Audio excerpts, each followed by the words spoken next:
Today we are in a different format. As you see, just to the right of me is amazing chef Shane Chartrand, who is not also an executive chef and one of the finalists at the Top Chef Canada 2024. He's also an author of the acclaimed book Tawa. And as you see, so today, Shane is not only going to cook for us or for the lucky ones in this office, but he's also going to explain why he's cooking this. What is the meaning of all that food? Yes, thank you for having me. I'm excited about today. Me too. So what I'm gonna do right now for you is I'm doing a version of a tartare, and now tartare, German, French, etc. But I brought along some meat, some beef. Normally I would do this with Bison, but because I work at the market, they're closed right now, so I couldn't get a hold of them to get me this quicker. So this is just what I'm gonna use today as an idea of how I do progressive Indigenous food. Tartare means raw meat. Yes. So now you said Bison. Why is particularly Bison? And it's, you know what? It's not Bison just because I'm Indigenous. Right. It has nothing to do with that. It's just, it's good for the diet. It's got very, very, very low fat. It's easy to cut up. It's completely different flavor profile than beef altogether. And it's also clean. It's very, very clean. And actually, somebody was asking me recently on what do you season with Bison? What do you marry it with sauce or whatever? Always keep in mind when it comes to wild game, the best instructions you can get as a starter is always feed an animal what it eats. So Saskatoon berries, Haskell berries, greens, oregano, stuff like this. And that is exactly what you're going to feed, I guess, basically eat. And that will be the taste or the flavor of that, protein.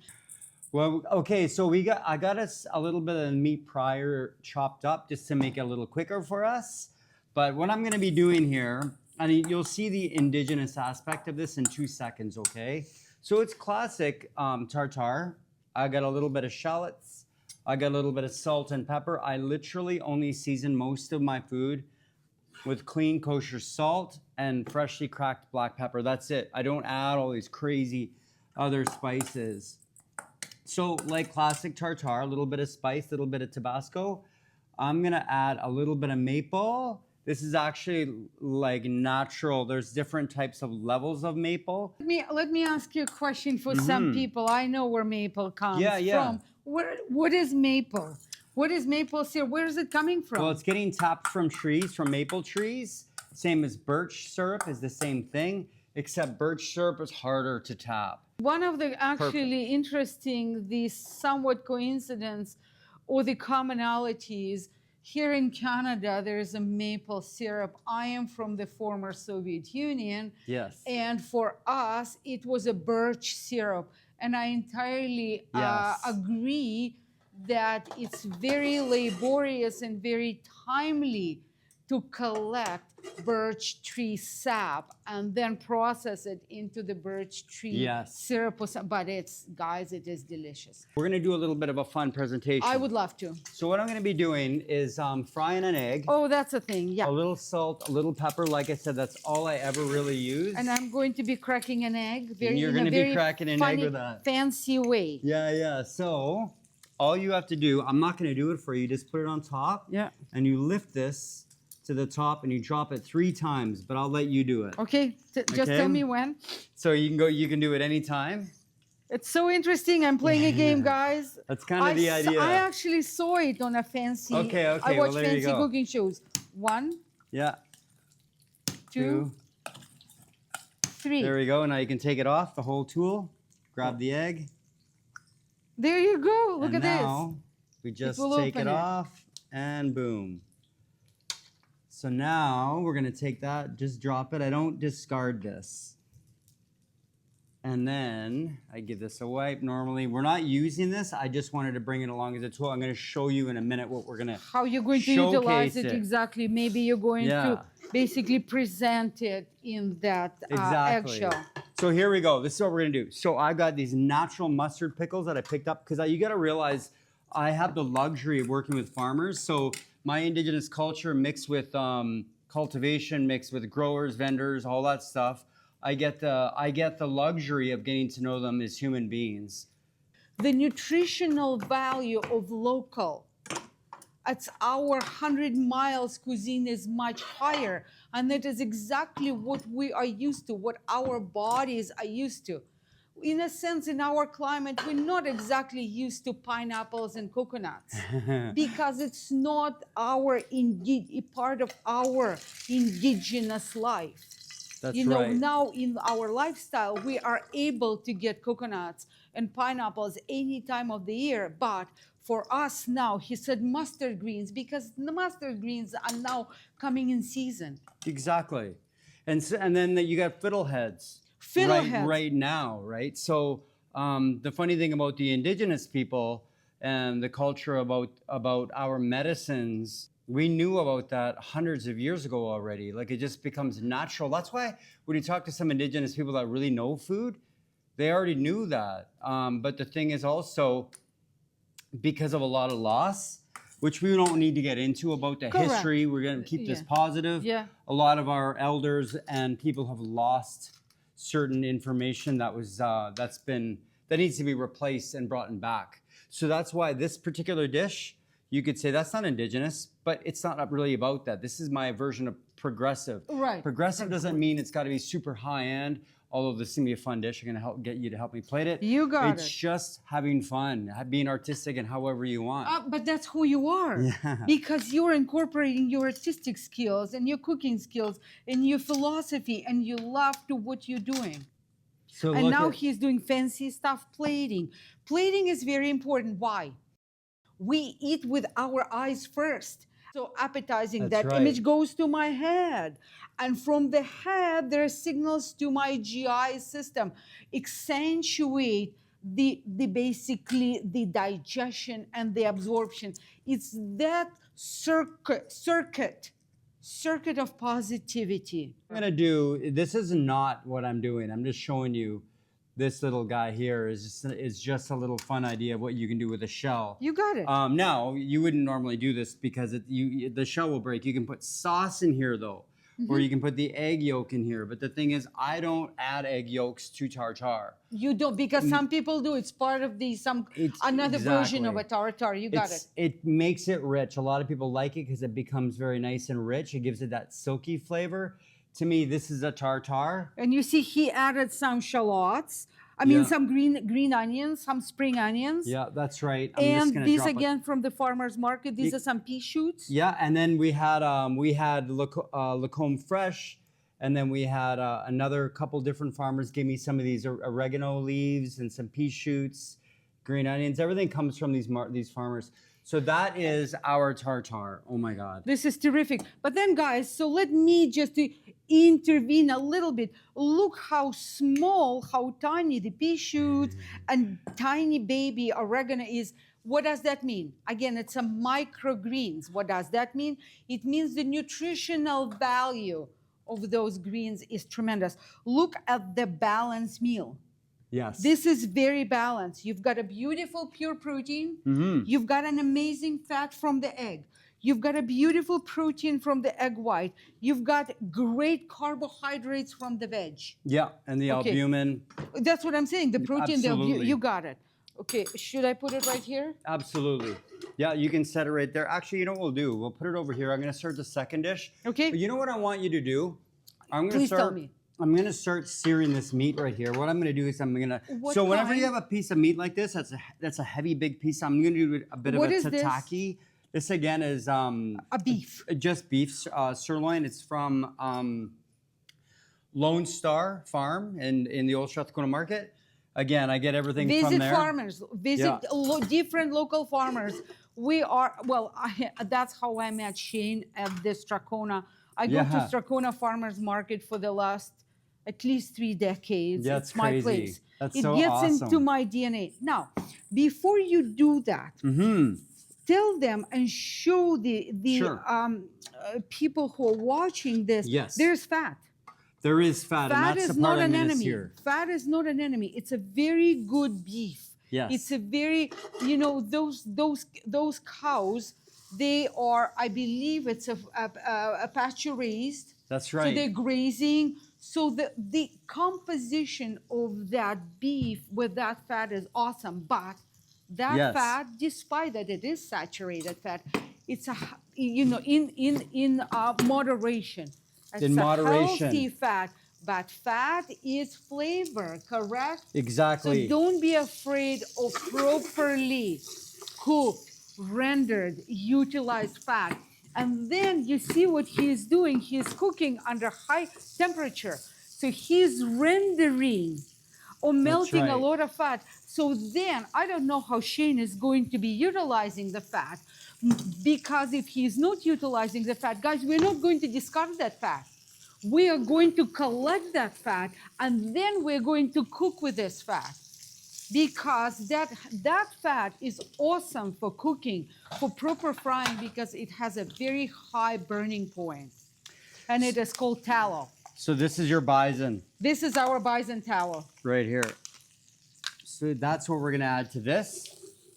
And I get that as well from Thundering Ground, who became a very good, I've got a really good relationship with them as well. So am I. Yeah, the cool thing is they've got a lot of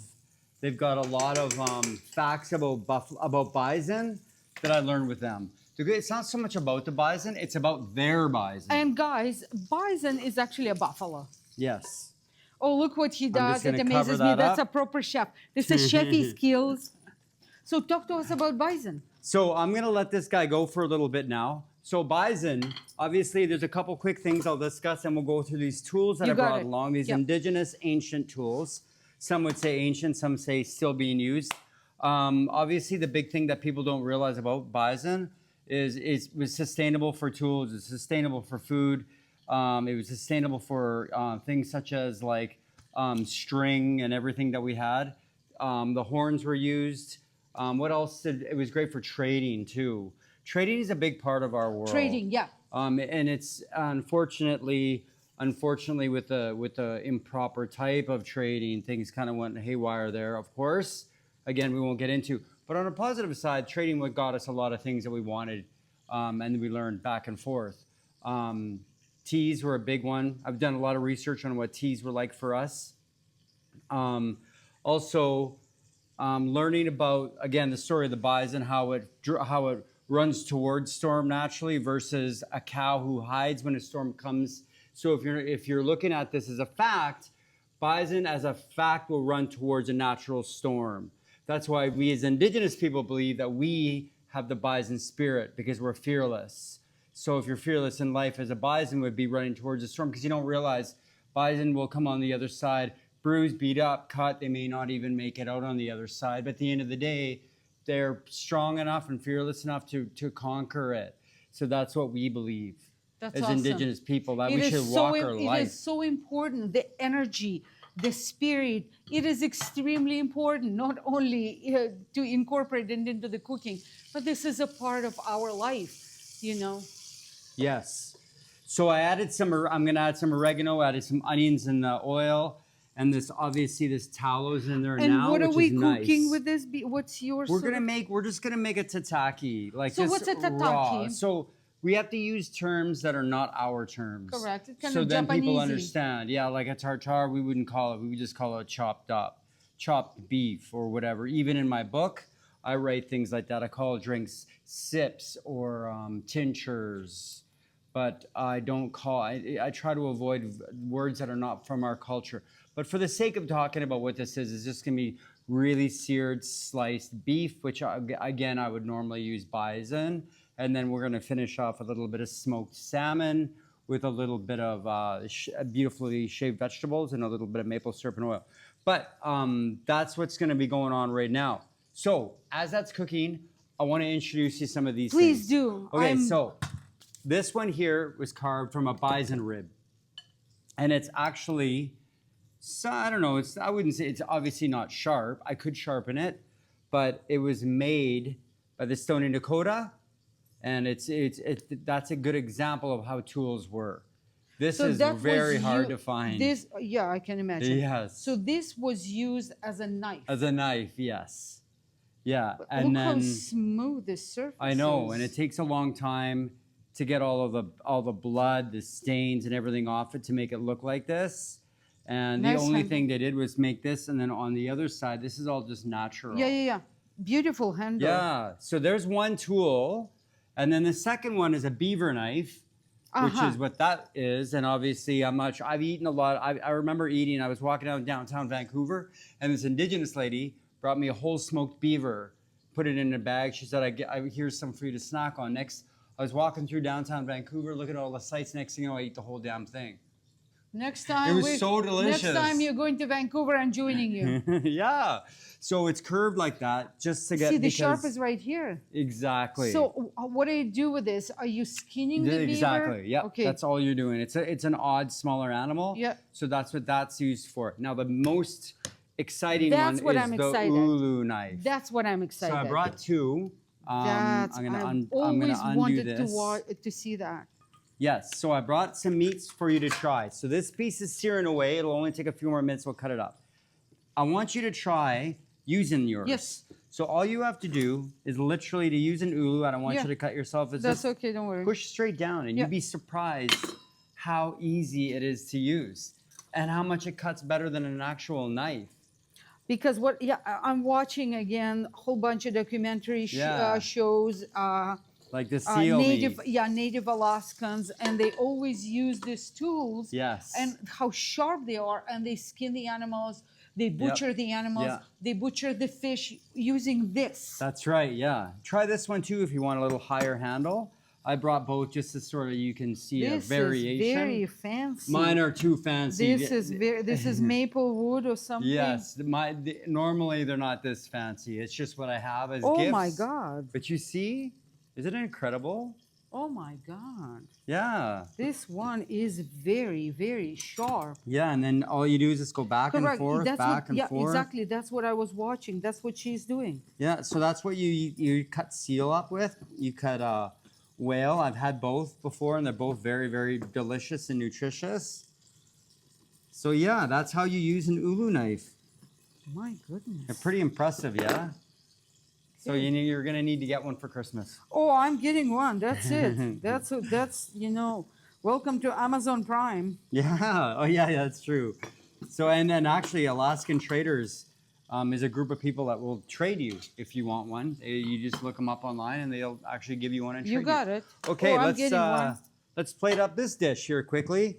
This one's a little bit more interesting because I'm gonna get you Yes. to put the Haskap sauce. So you can just pour it right in the middle and take the spoon to, here's a little culinary. Oh, there you go, you got it, you got it. You're all over it, you know what you're doing. I'm doing fancy plating. And normally we just let that guy kind of Yeah, you gotta rest it. You gotta rest exactly. it to We'll let get that all guy the rest. juices contained inside. So that's perfectly, I think that's perfectly seared. You still got that little bit of the fat. And then all we do with this little knife is just kind of make some little tiny slices. We'll re-season it, add a bit of greens, add a little bit of, I like to use, some people agree and disagree with me. It is what it is. I like using flax oil. I like using hemp oil.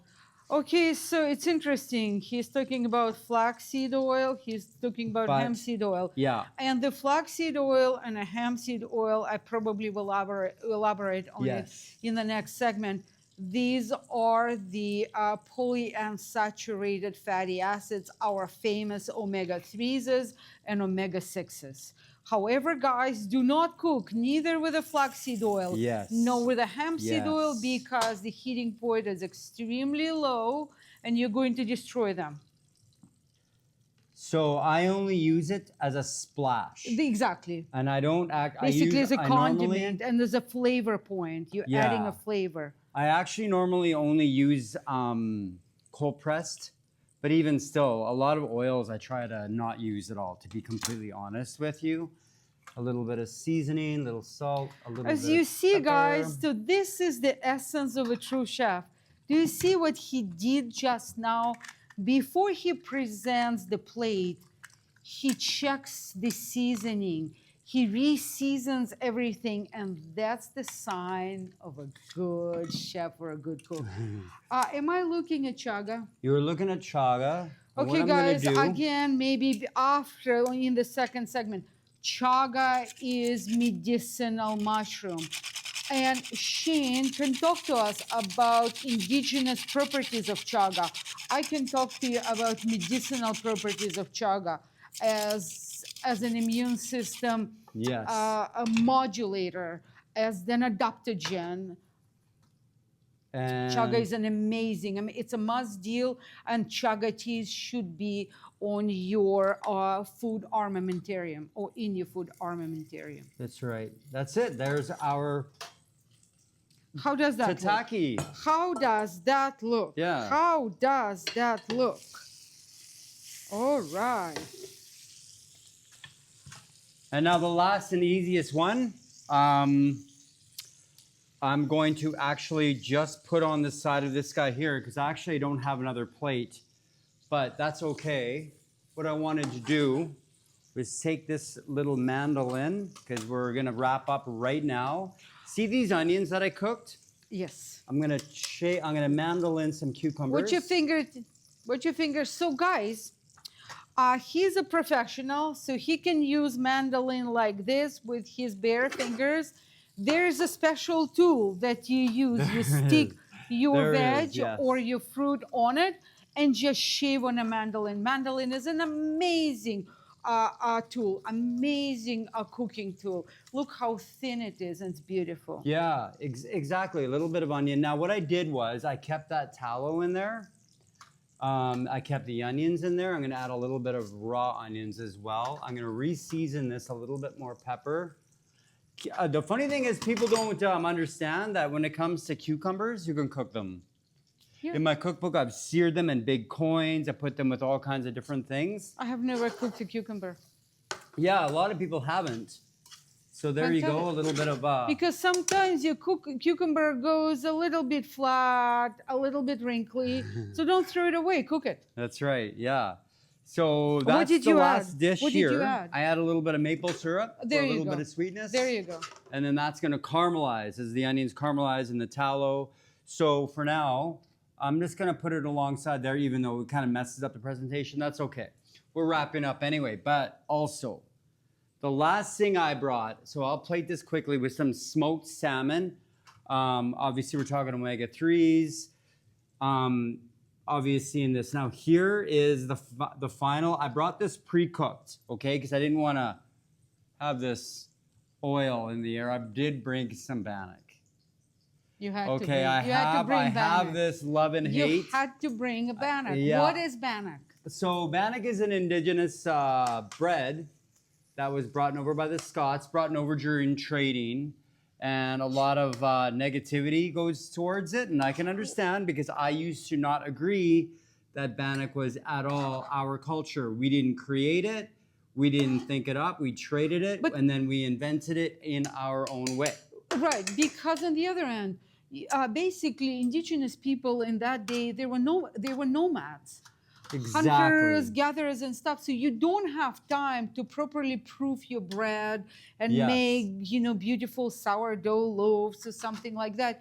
You need to make your bread in a hurry. So basically, you need to make your bread on the fire. Yes. So welcome bannock. It's exactly. So you make your, water and flour and whatever spices you put. That's right. And it goes on hot oil. Under hot oil, that's your bannock. Yeah. Or open fire on a stick. Or even older. open fire on a stick. So basically you put it on a rock, you put the rock on the fire, the rock heats, and you make your bannock. Yeah, so here we are. We have the let's say the bison or the beef seared with a hascap berry, with literally just hascap berry period, nothing else. Nothing else. Some smoked salmon, some sauteed vegetables in the tallow, some tartare with an egg. That's as simple as that. And the bannock is here. Already tossed in a bit of sugar and cinnamon. And just because I want to, I'm gonna try some of this tartare right now. And it's funny because I would love Mr. Serafo put down his camera for a second and come and join us and honor us. That's so good. I know, trying this food. Please, Ruben. I promise you it's delicious. I want to try everything. Yeah, it's really good. Like, it's really about the fresh quality of the meat, the onions, the heat, and the pickles. Oh my god. Like, tell me the pickles aren't amazing. Those pickles? This is going to be a little bit tougher, but the salmon should be really, really nice with the maple veg.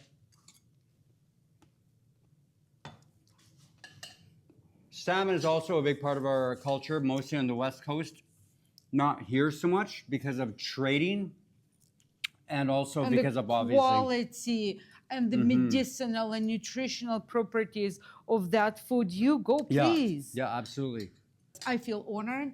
I feel like, yes, I'm a part of you as a top chef because this Thank you. hasn't been discovered to No. us. And we are normal people, regular visitors of my website and stuff. We're Yes. going to see that.